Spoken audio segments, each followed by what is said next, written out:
The Wishing Feather. One autumn afternoon, Max was walking home from school when he found a beautiful white feather lying on the sidewalk. It looked so clean and bright, almost as if it had just floated down from the sky.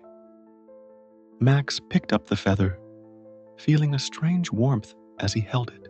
When he got home, he placed the feather on his desk and, as a joke, whispered, "I wish for a friend." He laughed, thinking nothing would happen. But the next day at school, a new student named Leo joined his class. Leo was shy and didn't know anyone, but when he saw Max sitting alone during lunch, he asked to join him. The two quickly became friends, sharing stories, jokes, and even homework help. Curious about the feather's power, Max decided to try one more wish. That evening, he held the feather again and whispered, "I wish for a little adventure."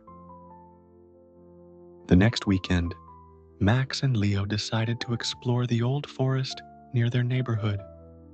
As they wandered, they discovered a hidden clearing with wildflowers and a little stream that sparkled under the sunlight. It felt like their own secret world.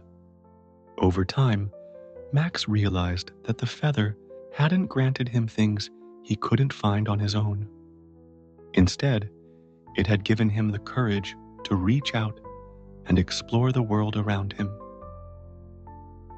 Max kept the feather as a reminder that sometimes all we need is a little nudge to discover the magic in our everyday lives.